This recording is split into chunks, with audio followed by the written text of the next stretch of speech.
and leaving for work. Just jumping off.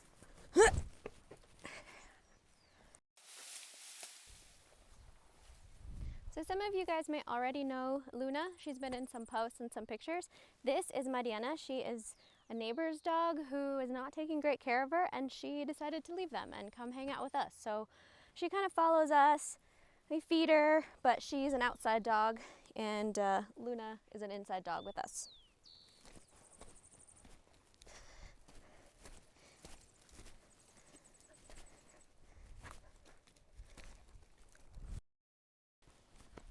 Something that's been really fun around here is seeing all the variety of wildflowers that crop up. So this had been really neglected, and you see those sunflowers which just naturally are hanging out there, and there's a couple of places. Whereas in Ohio, in our garden, it was such a endeavor to grow sunflowers, and here you just do nothing. So we've been living here for 4 months, and this is almost a daily walk. I mean, the only way to get around anywhere here is on foot. So this is our general exercise / transportation method, because it's all uphill, quite steep. And fortunately right now it's sunny, but that can change in an instant, and definitely makes the walk a little bit more intense when it's very sunny.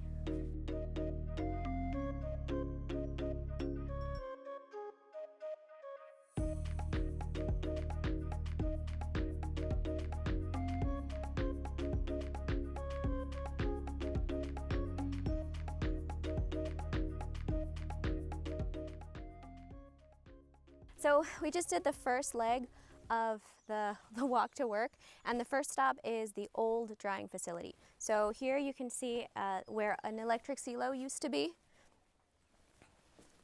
And in the spot in here, there was a big electric mechanical dryer, and then there's 3 tunnels that have all been relocated. So some of the work of the last week and a half has been taking it apart piece by piece, putting it in a truck, and taking it to the new location. So you're going to see that shortly. But the next thing that we're going to do is we're going to stop by the original mill, the original processing facility where we processed some coffee last night. And there's been some modifications. It looks a lot better, but it's not the main mill that we've been doing most of the work on.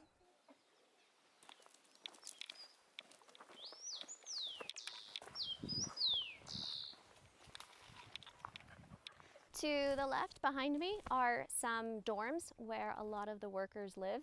We have a really consistent workforce, pickers and my guys in processing who live on the farm, and most of them live back there. So we don't have a lot of people coming in and going due to COVID, and then also because it's a very remote location. So almost everybody who works here lives here. So you can see some of the coffee trees are right behind me, so we're surrounded by the farm, and then this is the processing facility. So what a lot of the guys do is they spend most of the day picking, and then they'll drop off their baskets here at the mill, and they're maybe on their lunch break right now. So this is the receiving area for the original facility, but we've made some updates. But the main task for today was to come down here, and we need a new sorting table. So this sorting table was sort of built here, and we've been using it for the last, I said 3 months. We built this pretty quickly because we realized we needed something. So previously there wasn't any sorting, it was just floated and then it went straight down. And I felt like we needed an additional step of quality to remove the overripes and to remove the green cherries.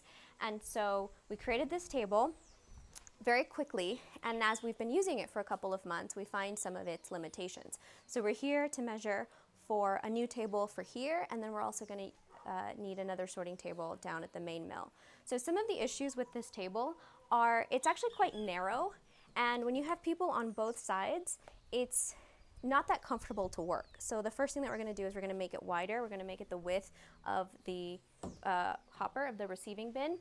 We're also going to make the sides more durable. This very lightweight plastic is kind of difficult because when we dump a a basket of coffee cherries on top of it. It can be kind of heavy and it's just very unstable. So we want this to be a little bit thicker, maybe not so tall. We're gonna make it wider.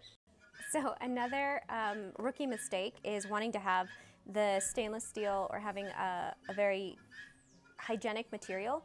However, this made it difficult because we also want a lot of light. So when we're sorting, you have the bright light bouncing off of the shiny material, and actually it makes it even harder to see because you have like someone holding a flashlight in front of your eyes. So we're going to change the surface material. And we're going to get rid of this bend because if you have a lot of people sort, you do want a very long table. But the reality here, like I said, due to COVID, we can't have as many workers as we would like. We may not even need that many workers, and so we don't ever have 12 people here sorting. So we're going to make a smaller table that 2 or 3 people can handle.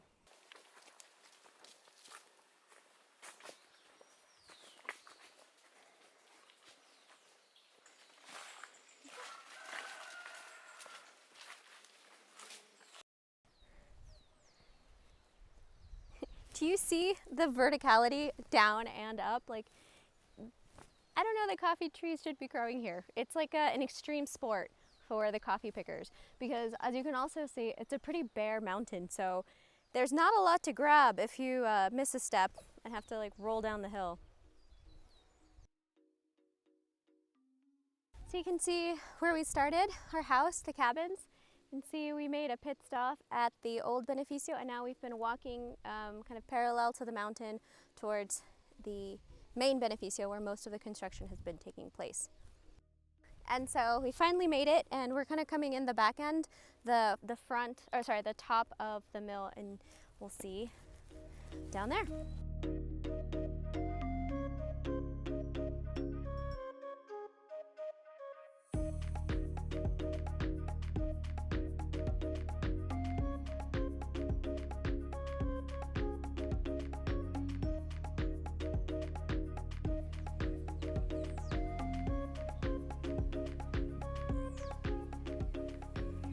So we've got our greens growing here so that we can be more self-subsistent on the farm.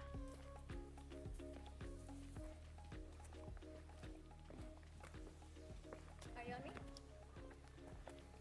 So we're trying to take care of our dog animal. So you can see Mariana here has protection from the shade. She has a constantly dripping water where she can drink, and then this is where we fill up the food.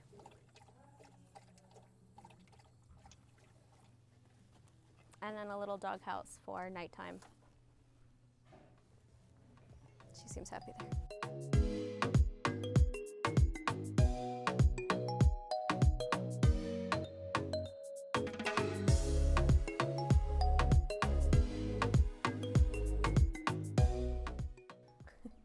So after lunch, we have generally a kind of a team meeting. This is our warehouse. You can see coffee bags behind me. So it's our warehouse, it's our cupping studio, it's our meeting room. The lab is over there, and we're gonna do a full lab tour on some other day. You can see Luna's doing a really good job. She usually stays on the green carpet. Trained her to just kind of hang out there. She's very good. She can only be on the green.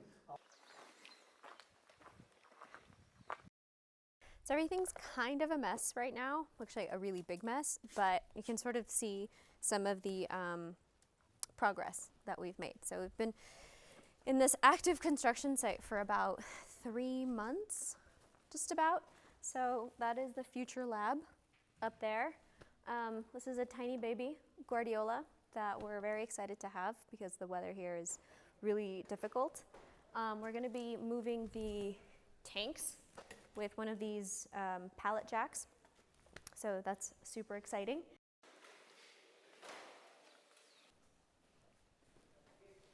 So other changes that are coming are we are changing that pulper. It's a disc pulper, and we're changing it, actually right behind here, we're changing it for this cylindrical guy, just missing the hopper, the receiving hopper. So that's gonna go up there. That's going to be sold, and going over. So here you can see a fermentation tank with the top cut off, and this is how we're going to be doing our fermentations. So these were the old tanks. Right now they're just here for storage. This is not where they're going to stay. This is our receiving area, and the real task of today was measuring a sorting table. So we don't have anything in this space right now, unlike the other mill.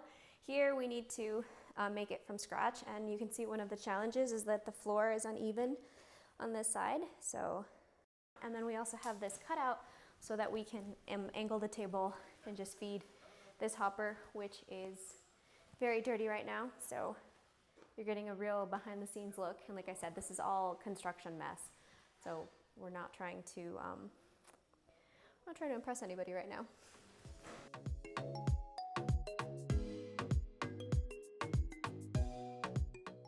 So this area is being built as we speak. The concrete foundation is being poured for the second unit. Here you can see kind of smashed together the electric mechanical dryer that we're using. So it took about 2 weeks for it to be completely taken apart piece by piece. Each piece was numbered, brought down on a truck, and then reassembled here. And now we're just waiting for our electric hookup. So this platform that's being poured right now is for the little guardiola that you just saw, and then we have a second guardiola that's bigger than that, almost twice the size. That's should be arriving soon.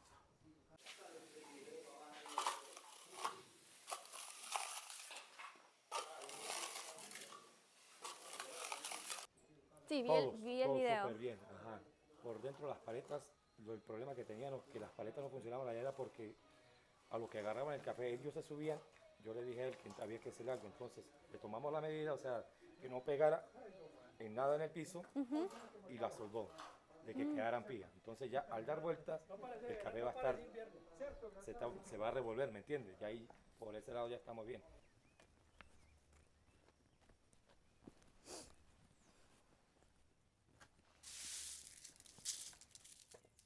So another important task of the day is coming to see how the coffee is drying. So we have 2 tunnels that are currently occupied with some lots, and this coffee, it gets checked, like temperature and humidity gets checked at least twice a day, sometime in the morning and sometime in the afternoon, but we're always, at least once an hour, just moving the coffee.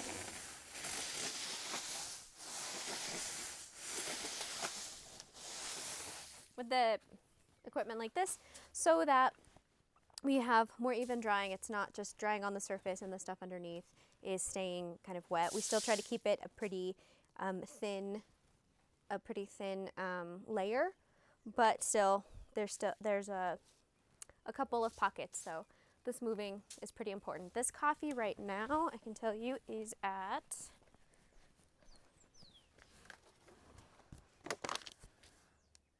16% moisture content. So this should be ready, I would say another day or 2. We've been having really, really nice weather.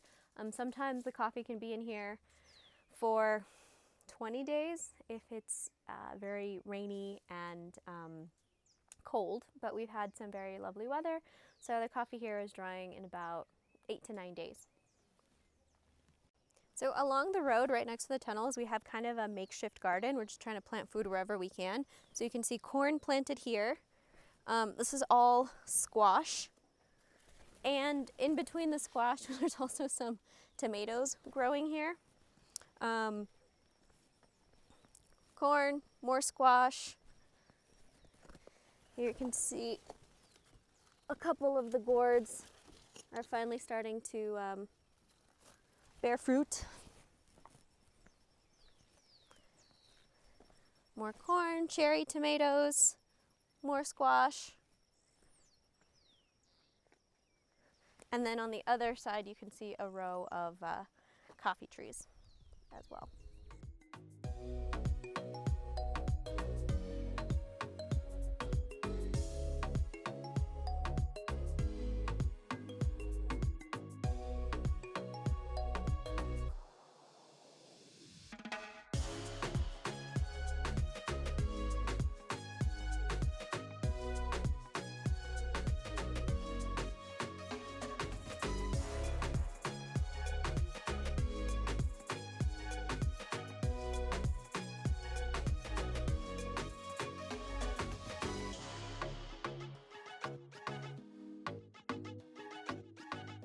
So now it's 6 p.m. and we're back where we started, back at the cabins. So that round trip is the elevation change is 300 meters. So normally we walk back up, but today we were able to catch a ride to get to show you a little bit more of the terrain and this beautiful place that we get to live in. So I hope you enjoyed spending the day with me. I think that as construction progresses, we're going to be doing more, and this is just kind of an introduction into what life is like here on a daily basis.